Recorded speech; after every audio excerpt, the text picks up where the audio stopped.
Oke, saudara yang kekasih, saat ini tiba kita akan mendengarkan firman Tuhan yang diambil dari 2 Timotius 3 ayatnya yang pertama sampai ayatnya yang kelima. Kita akan baca sama-sama ayat firman Tuhan ini. Saudara, mari kita sama-sama membacanya. Ketahuilah, pada hari-hari terakhir akan datang masa yang sukar. Manusia akan mencintai dirinya sendiri dan menjadi hamba uang. Mereka akan membual dan menyombongkan diri. Mereka akan menjadi pemfitnah. Mereka akan berontak terhadap orang tua dan tidak tahu berterima kasih. Tidak memperdulikan agama. Ketiga, tidak tahu mengasihi, tidak mau berdamai, suka menjelekkan orang, tidak dapat mengekang diri, garang, tidak suka yang baik, suka mengkhianat, tidak berpikir panjang, berlagak tahu, lebih menuruti hawa nafsu daripada menuruti Allah. Ayat 5, secara lahiriah mereka menjalankan ibadah mereka, tetapi pada hakikatnya mereka memungkiri kekuatannya. Jauhilah mereka itu. Saudara, judul khotbah saya pada hari ini adalah keadaan manusia pada akhir zaman. Saudara yang kekasih di dalam Tuhan Yesus Kristus, di kitab Timotius ini, khususnya di 2 Timotius 3 ini, saudara yang kekasih, ini adalah tulisan daripada Rasul Paulus kepada anak didiknya, yaitu Timotius. Di mana dari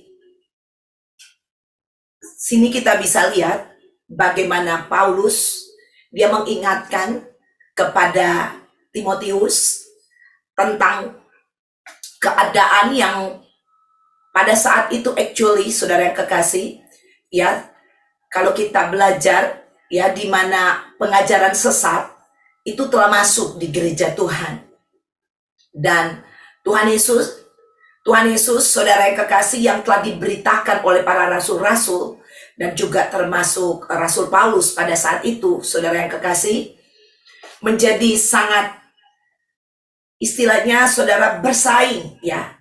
Pemberitaannya juga tentang Tuhan Yesus ini mulai, saudara yang kekasih, dirececehkan atau dilecehkan oleh pengajaran-pengajaran sesat. Ya, saudara kekasih, tentunya pengajaran-pengajaran sesat ini yang dimaksud, saudara kekasih, ini ingin memutarbalikkan fakta tentang kebenaran Kristus yang adalah Tuhan, kebenaran Kristus yang adalah juru selamat, kebenaran Kristus yang telah datang ke dunia ini, mati dan bangkit untuk umat manusia.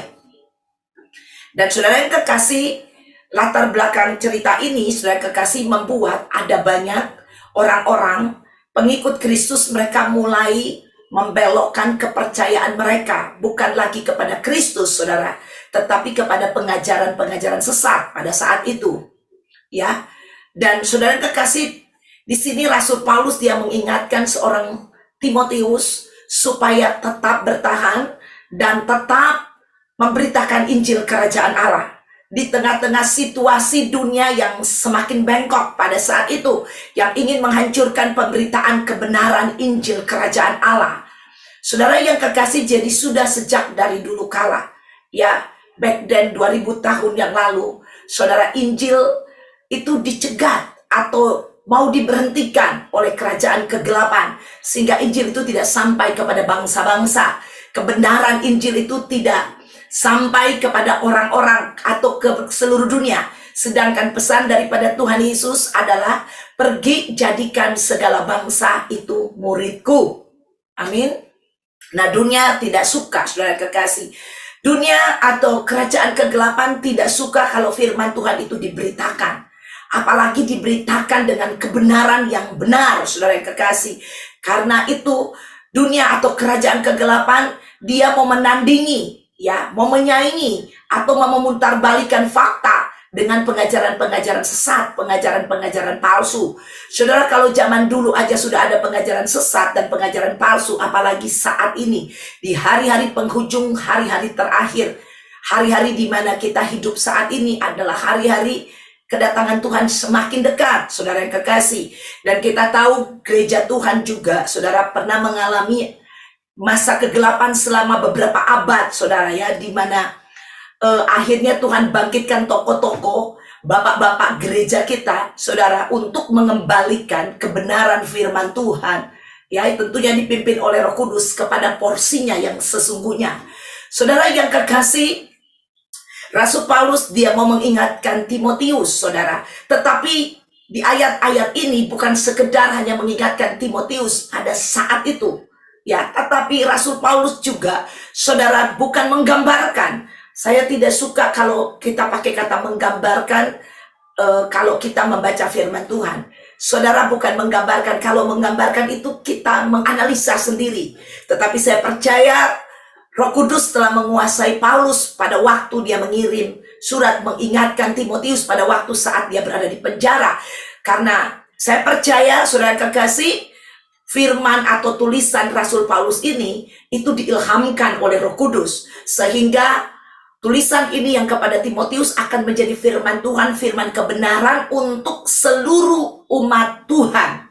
Itulah sebabnya pada waktu Paulus dia mengirimkan surat kepada Timotius, dia diilhamkan oleh Roh Kudus. Dan ini juga bukan hanya berbicara kepada situasi dan keadaan yang Timotius hadapi atau zaman saat itu, saudara.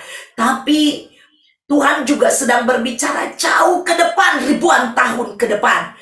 Karena Alkitab juga adalah kitab nubuatan, berbicara tentang apa yang akan terjadi di masa yang akan datang. Dan di sini, saudara, ini berbicara sebenarnya lebih dalam lagi, lebih daripada keadaan yang terjadi pada waktu Paulus menulis surat ini kepada Timotius. Jadi ini lebih kepada manusia akhir zaman yang saat ini, saudara kekasih, ya, yang saat ini kita hidupi di hari-hari terakhir ini, saudara yang kekasih, ya. Jadi Rasul Paulus mengingatkan begitu tajam, ya, kepada Timotius gitu loh. Bahkan hal-hal yang belum terjadi sekalipun dia udah ingatkan. Dan hal-hal yang belum terjadi inilah juga nubuatan, saudara yang kekasih, ya. Ini nubuatan tentang ribuan tahun yang akan datang. Nah, ini luar biasa sekali. Ya, kita tahu juga kelahiran Tuhan Yesus telah dinubuatkan kepada Nabi Yesaya. Ada amin? Ratusan tahun sebelum Yesus lahir telah dinubuatkan kepada Nabi Yesaya.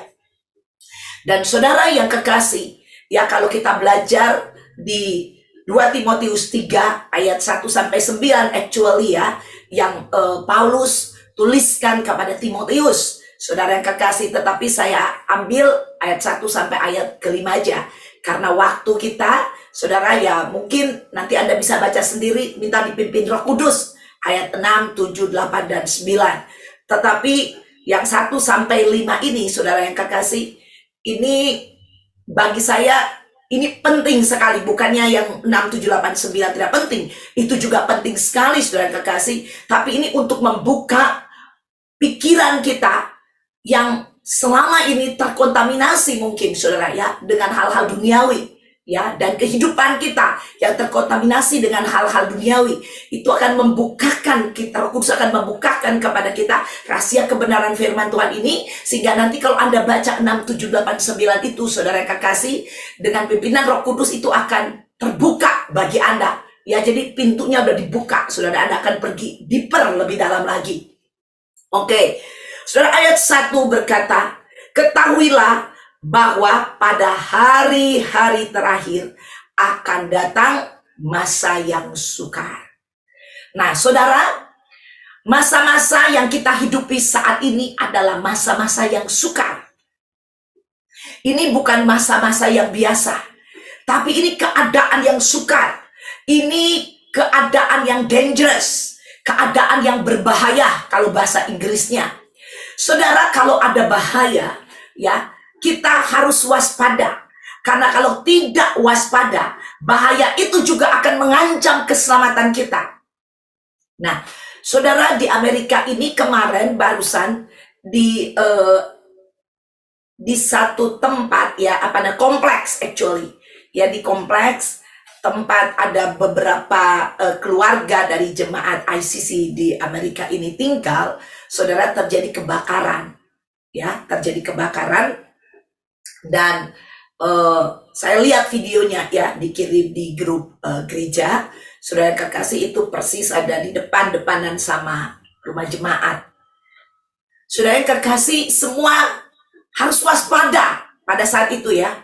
Jadi karena kebakaran itu takutnya itu merembet ya, dia merembet ke rumah-rumah yang lain. Dan polisi sudah ada di situ, pemadam kebakaran, saudara yang kekasih ya.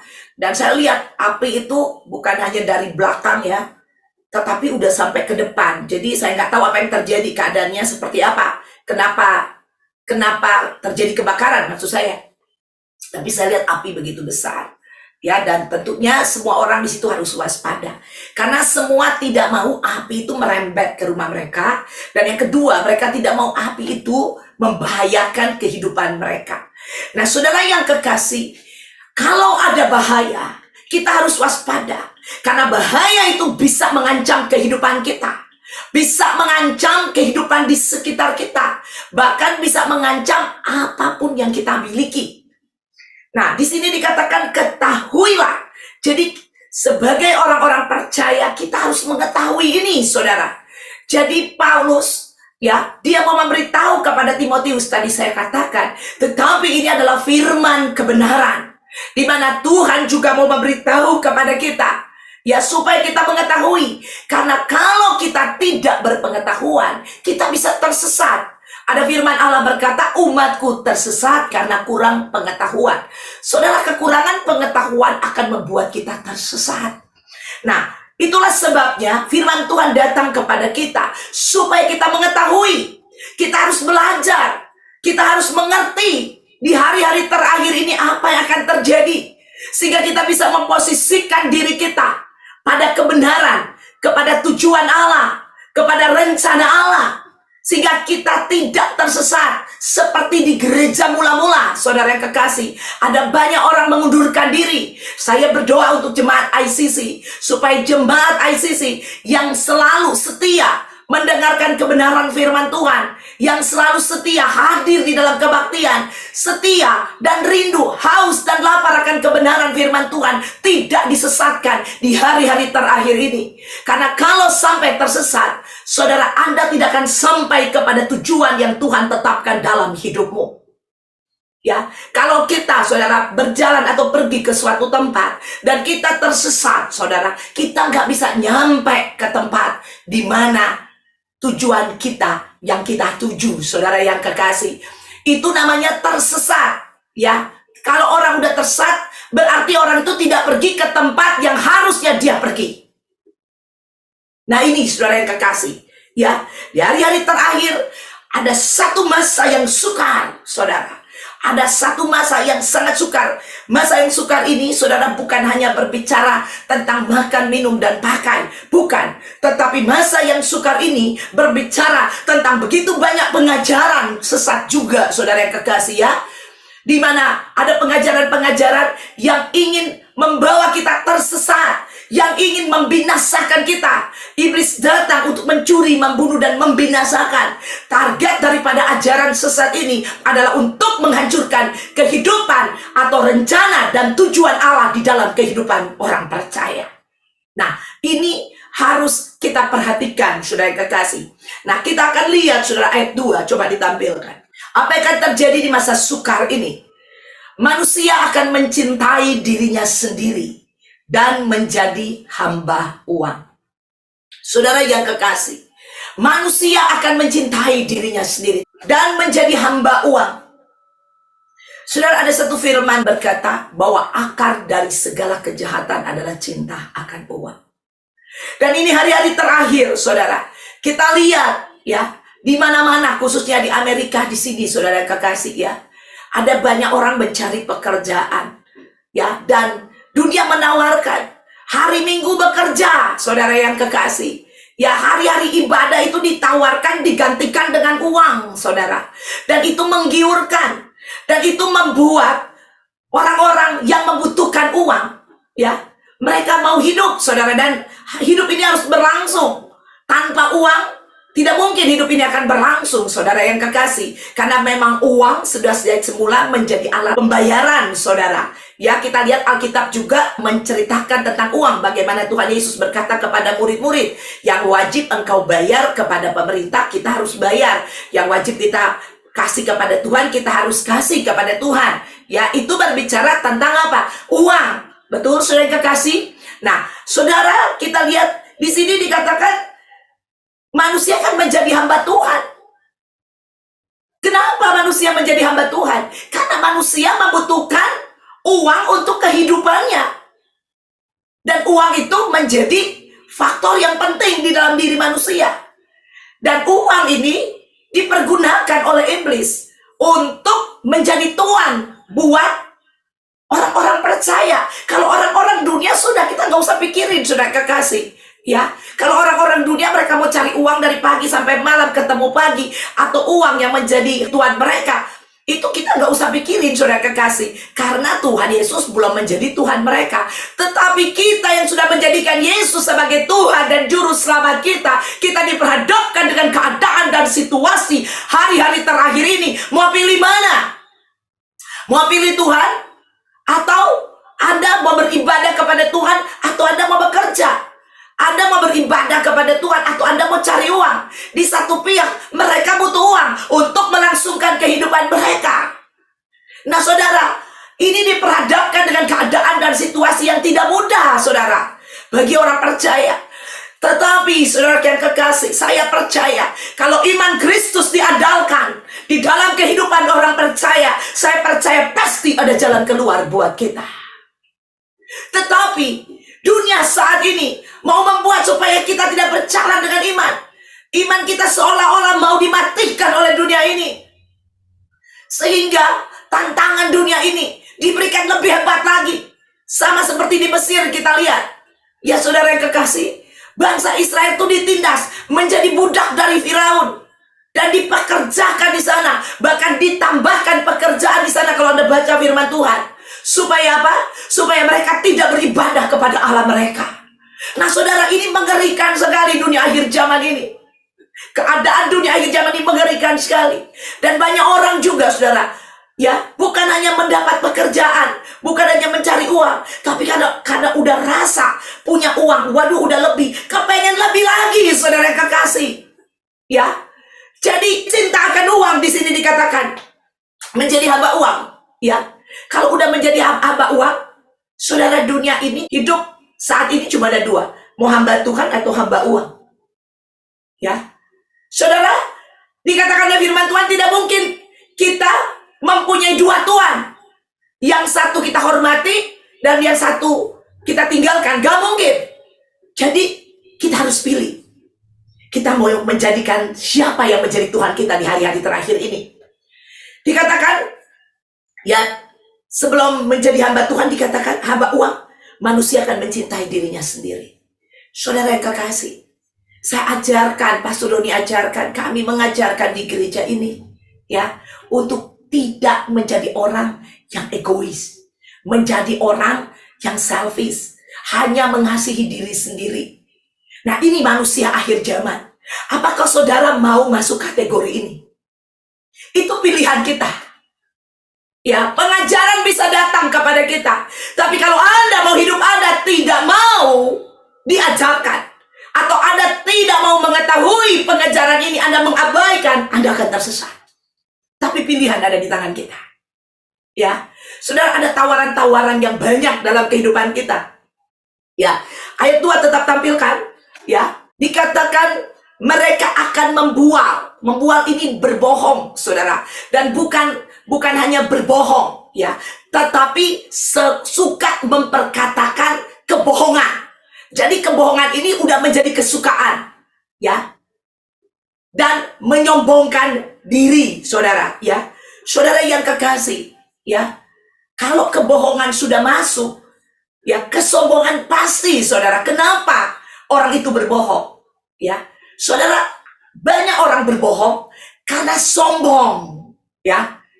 Tapi bukan semua orang berkata bohong itu karena sombong. Bukan.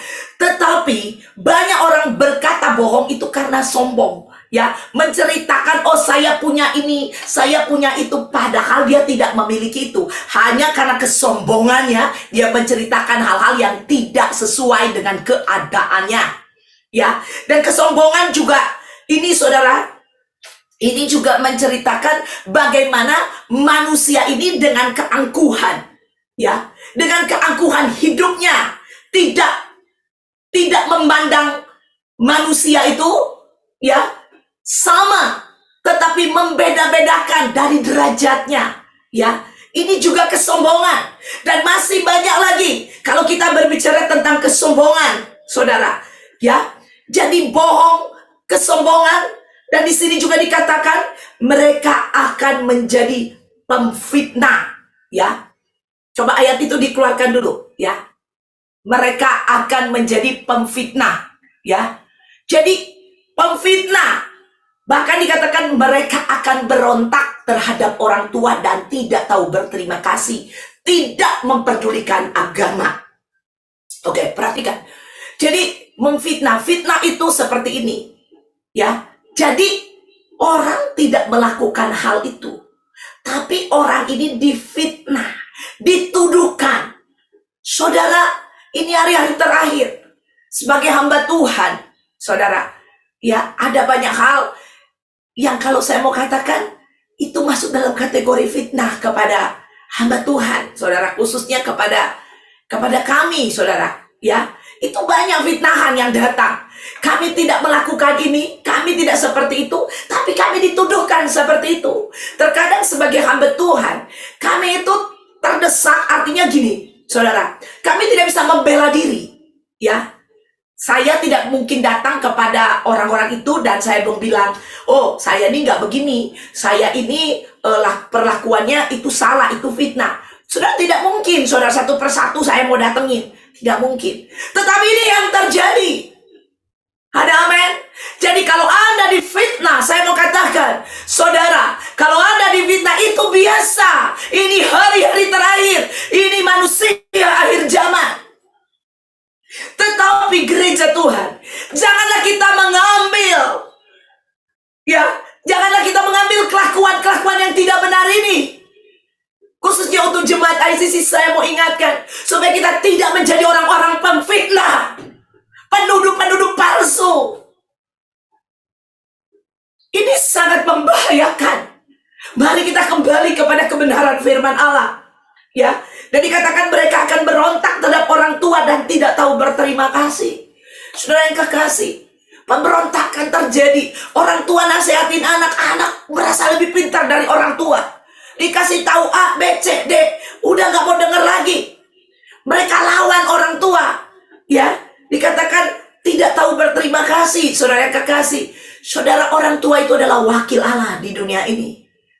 Ya, saudara, orang tua itu dia akan tetap menjadi orang tua. Walaupun engkau sudah menikah, kalau Anda masih punya orang tua, dia tetap orang tuamu. Ada amin.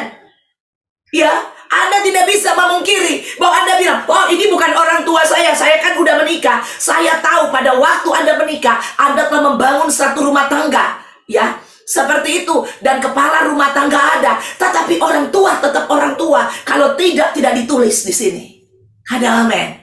Ya, tidak tahu berterima kasih. Artinya, saudara, orang tua ini itu dipilih oleh Tuhan untuk melahirkan, untuk mendidik, untuk membimbing, untuk bahkan membiayai kehidupan kita. Dari kita kecil, Tuhan pakai orang tua ini, saudara. Ya, makanya dibilang orang tua itu wakil Tuhan. Ada firman Tuhan berkata, ya saudara yang kekasih, hormatilah orang tuamu, panjanglah usiamu. Ya, saudara yang kekasih, orang-orang yang menghormati orang tuanya pasti panjang usianya. Itu kata firman Tuhan, bukan kata saya. Ini artinya menghormati di sini dia berterima kasih. Ya, di sini tidak tahu berterima kasih. Artinya, saudara, dia menghormati. Kalau tanpa orang tua, saudara, Tuhan tidak pakai orang tua, kita tidak mungkin hadir. Ya, hanya Adam dan Hawa yang tidak berbapak dan tidak beribu. Seluruhnya yang lain berbapak dan beribu. Ada amin. Ya, jadi orang tua Tuhan pakai orang tua ini. Ya, tetapi kalau orang tua perkataannya tidak sesuai dengan firman Tuhan, ya saudara, ya kita tidak wajib mengikuti.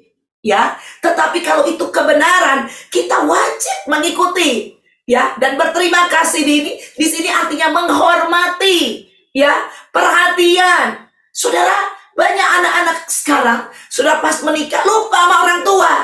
Tidak mau perhatiin lagi sama orang tuanya. Orang tuanya mau pergi sendiri, mau jalan sendiri, dia nggak peduli. Ya, dia hanya peduli keluarganya. Saudara, Anda mau nggak kalau digituin anak-anakmu nanti? Tidak mau. Tapi ingat, apa yang kamu tabur itu kamu tuai. Ya, jangan, saudara yang kekasih. Orang tua itu adalah bagian kehidupan yang Tuhan berikan dalam hidupmu. Dan Anda tidak pernah memilih untuk lahir dari keluarga mana. Tuhan yang menaruh Anda menjadi anggota dari keluarga di situ, menjadi anak di situ. Untuk itu mari, ya. Mari kita yang masih punya orang tua, perhatikan, hormati, berterima kasih. Artinya kita menghormati, kita kasih perhatian, kita kasih kepada mereka. Jangan Anda abaikan. Haleluya. Dan dikatakan tidak memperdulikan agama. Saudara yang kekasih.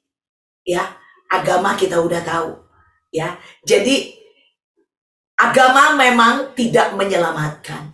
Ya, kalau agama itu sendiri yang menyelamatkan adalah Tuhan Yesus Kristus. Tetapi pada waktu kita percaya kepada Tuhan Yesus Kristus, kita menjadi Jesus follower. Ya, Kristen itu adalah Jesus follower, pengikut Kristus. Ya, dan agama itu adalah organisasi. Ya, nah, saudara, agama ini dipakai sebagai organisasi, dan agama ini ditulis di Alkitab, saudara, ya. Jadi satu organisasi di mana perkumpulan daripada anak-anak Tuhan itu namanya gereja, benar? Nah, ini kita hidup di bawah satu organisasi, inilah agama, saudara yang kekasih, ya. Dan saudara, ini tidak memperdulikan agama. Jadi tidak memperdulikan agama di sini, kita udah nggak peduli lagi sama tata ibadah yang dilakukan. Ya, datang seperti ini nih ibadah. Ya, ibadah artinya perkumpulan orang percaya.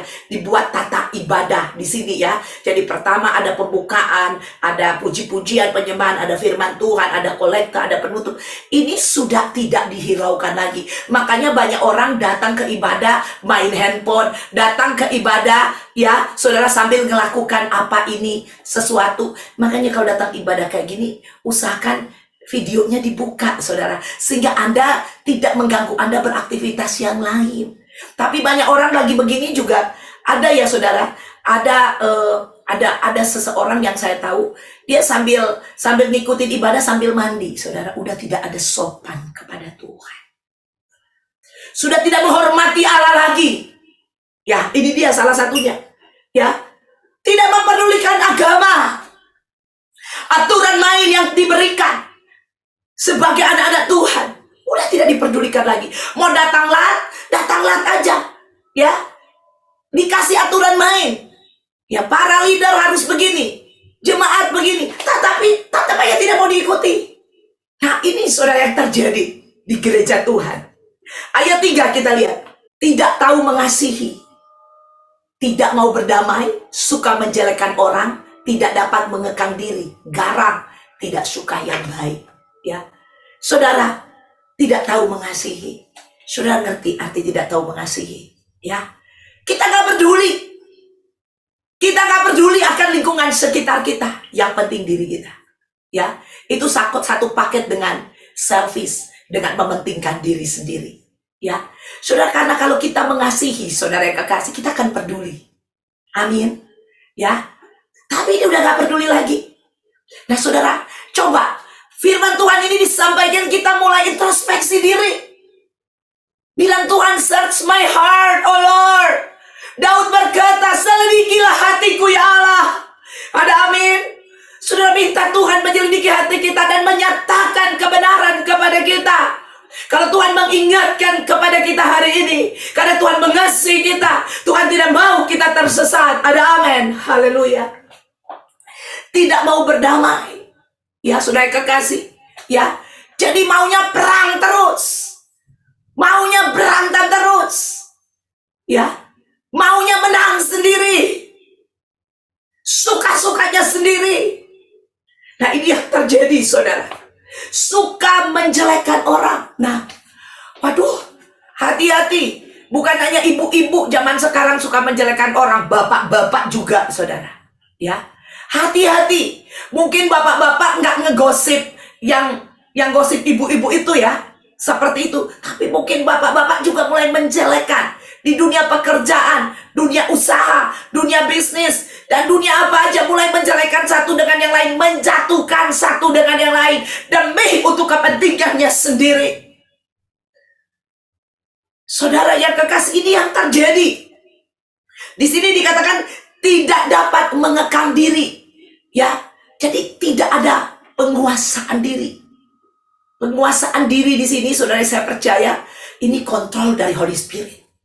Ya. Jadi apa yang kita rasakan, kita tumpahkan dari ke mulut ini. Apa yang kita nggak suka kita lihat, kita tumpahkan semua dari perbuatan kita. Pokoknya, saudara, udah tidak memakai akal sehat lagi.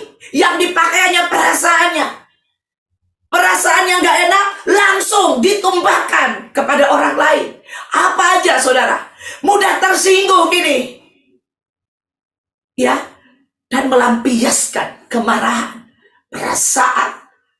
Yang dia pikirkan A, ya A. Orang mau kasih nasihat, gak mau denger. Mau-maunya sendiri. Bahkan di sini dikatakan garang, ya, garang, saudara yang kekasih, ya. Jadi mempergunakan kekuasaannya sendiri dengan keangkuhannya. Saudara yang kekasih, garang juga berbicara. Ini berbicara orang yang punya kuasa, ya. Jadi dia merasa dia lebih dari orang lain. Dan dia ingin menguasai orang lain. Tamak ini dia, saudara yang kekasih. Tidak suka yang baik. Nah, bayangkan. Ya, Tuhan Yesus bilang, jangan jemu-jemu berbuat baik. Tapi ini gak suka yang baik. Sukanya yang tidak baik. Saudara yang kekasih. Yang baik itu datang dari atas, dikatakan oleh firman Allah. Ya, dan tidak ada perubahan. Di kitab Yakobus berkata, yang baik dan yang sempurna itu datang dari Bapa. Ada amin? Dan tidak, Bapa tidak pernah berubah. Ya, firman kebenaran itu tidak pernah berubah. Jadi kata baik di sini, ya, itu sumbernya dari Bapa. Jadi artinya tidak suka yang baik. Ini relationship dengan surga itu terputus. Hubungan dengan surga itu tidak lagi harmonis. Sehingga tidak keluar kebaikan dalam kehidupan kita. Ada amin. Haleluya. Tapi kalau hubunganmu indah, harmonis, punya hubungan yang intim, pasti apa yang surga punya akan keluar lewat kehidupanmu. Ada amin. Haleluya. Ayat 4. Suka mengkhianat, tidak berpikir panjang, berlagak tahu, lebih menuruti hawa nafsu daripada menuruti Allah. Nah, saudara, kalau di 2 Timotius 3 ayat 4 ini, ya, saudara yang kekasih, kalau kita pakai translation dari New English Bible, jadi ini berbicara bagaimana manusia tidak mencintai apa-apa kecuali uang, ya, dan dirinya sendiri. Tadi udah di-mention di ayat berikutnya. Dan itu di-mention di ayat 4 lagi. Jadi di sini diulang kata uang. Saudara, kalau Anda baca di bahasa Inggrisnya, ya, di hampir semua translation itu berkata bahwa lebih mencintai pressure, uang, diri sendiri daripada Tuhan. Tapi kalau di New English Bible ini dikatakan tidak mencintai apa-apa. Jadi udah semuanya itu sudah tidak difokus lagi. Jadi mencintai uang dan hawa nafsu. Ya. Jadi mencintai uang dan hawa nafsu. Saudara bayangkan, ya. Jadi kehidupannya hanyalah kehidupan daging, nafsu, saudara. Ya. Saudara, kalau kita mendengar kata nafsu, saudara ya, itu adalah kata yang negatif, kata yang tidak baik, betul? Ya, saudara yang kekasih, dan ini dilakukan, bayangkan, oleh gereja Tuhan. Ngeri nggak, saudara? Sudah tidak mengasihi Tuhan lagi, udah mengasihi dirinya sendiri, bukan mengasihi yang dipakai kata mencintai. Ya, seperti itu. Kalau kita pakai kata mencintai itu lebih kepada ya bahasa Indonesia sama bahasa Inggris. Ya, kalau bahasa Indonesia kan ada mengasihi, ada mencintai. Kalau bahasa Inggris cuma love ya. Tetapi bahasa Indonesia lebih kaya di sini menurut saya. Ya, seperti itu. Ya, kalau mencintai itu misalnya cinta nafsu, betul, saudara yang kekasih, seperti itu. Ya, tapi kalau mengasihi itu lebih kepada tulus gitu loh, kepada Allah, kepada orang tua, kepada keluarga, seperti itu. Ya, nggak mungkin kita bilang, oh saya mengasihi mobil itu, nggak mungkin. Kita bilang, oh I love that car, betul? Saya suka, saya cinta mobil itu, benar saudara? Ya, nah jadi kata kasih ini Indonesia lebih kaya, ada cinta, ada kasih, ya seperti itu. Nah, saudara, kita kembali kepada ayat firman Tuhan ayat 4 ini. Ya, jadi berbicara tentang hawa nafsu. Ya, mencintai, tidak ada lagi yang dicintai, hanya uang, materi, hawa nafsu. Makanya di sini ayat 4 dikatakan di bahasa Indonesia, mau coba terjemahkan, dikatakan suka mengkhianat demi nafsunya, rela berkhianat. Nah ini ngeri saudara ya, tidak berpikir panjang, udah akal sehat udah gak dipakai, boro-boro dipimpin Roh Kudus, akal sehat aja udah gak dipakai. Ya, saudara, ini karena nafsu, karena cinta uang, materi, tidak melihat lagi hal yang spiritual dalam hidupnya. Berlagak tahu, saudara. Tidak tahu tapi sok tahu. Ya, semua ini karena nafsu. Kalau orang yang gak tahu tapi sok tahu, berlagak tahu, itu nafsunya. Pengen menunjukkan siapa dirinya. Dirinya lebih hebat dari orang lain. Betul? Lebih tahu. Ini kenapa nafsu semua, saudara. Ya, di sini bahasa Indonesia dikatakan berlagak tahu, lebih menuruti hawa nafsu daripada menuruti Allah. Ya, jadi dasarnya hawa nafsu. Ya, tapi tadi New English Bible tuh bagus banget. Kalau di sini menuruti hawa nafsu daripada menuruti Allah. Ya, seperti itu dia. Jadi lebih kepada apa namanya, masih ada opportunity gitu loh. Ya, masih ada opportunity untuk saat ini dia lebih menuruti hawa nafsu, artinya lebih. Jadi tidak seluruhnya, ya, tidak seluruh kehidupannya. Jadi hanya lebih seperti itu. Tetapi makanya saya suka pakai New English Bible, ya, saudara kekasih. Dikatakan tidak mengasihi Tuhan. Jadi dia hanya mengasihi uang, ya, karena hawa nafsunya dan hawa nafsu, saudara. Ya, ini benar-benar jadi tidak mengasihi, bukan lebih mengasihi, tapi tidak mengasihi. Waduh, ini gede banget, saudara. Amin. Saya berdoa supaya kita mengintrospeksi diri kita. Nah, ayat 5 saya buktikan. Silakan tampil ya terakhir. Secara lahiriah mereka menjalankan ibadah mereka, tetapi pada hakikatnya mereka memungkiri kekuatannya. Jauhilah mereka itu. Ya, saudara, secara lahiriah mereka ini menjalankan ibadah mereka. Jadi kelihatannya mereka datang. Benar? Lahiriah ini bisa dilihat pakai mata. Ya, angkat tangan, nyanyi, puji Tuhan. Ya, tetapi dikatakan secara lahiriah mereka menjalankan ibadah mereka, tetapi pada hakikatnya mereka memungkiri kekuatannya. Ya, dasarnya Mereka tidak seperti itu. Jadi kemunafikan, kebohongan yang ditunjukkan. Nah saudara, di hari-hari terakhir ini, saya ngelihat bahkan lebih daripada itu. Ya kalau seperti ini apa namanya, serigala berbulu domba kalau ini, betul? Ya, seperti itu. Kelihatannya domba, tapi serigala, tapi dikuasai oleh iblis, saudara. Ya, tetapi zaman sekarang itu, ya, itu bahkan lebih parah, saudara. Ya, orang-orang udah gak ada hormat lagi di gereja. Ada orang yang saya lihat, saudara, datang ibadah, bener-bener. Ya, saya datang ke satu ibadah, itu buka-buka, saudara.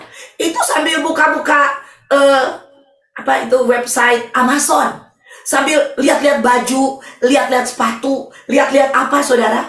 Sementara lagi khotbah, terus lihat-lihat begitu, terus udah tanpa merasa bersalah gitu.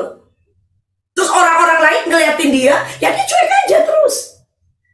Ya bahkan ada satu pendeta, saya diundang khotbah, saudara yang kekasih. Saya diundang khotbah, dan khotbah itu saya khotbah 2 kali. Jadi pagi dua-dua pagi. Jadi kebaktian pertama sama kebaktian kedua. Nah waktu kebaktian pertama saya selesai, ada break ya sekitar 10 menit. Jadi saya dijamu untuk minum gitu ya. Untuk minum di ruang pendetanya. Dan saya minum, saudara kekasih. Nah sudah itu saya khotbah lagi yang kedua.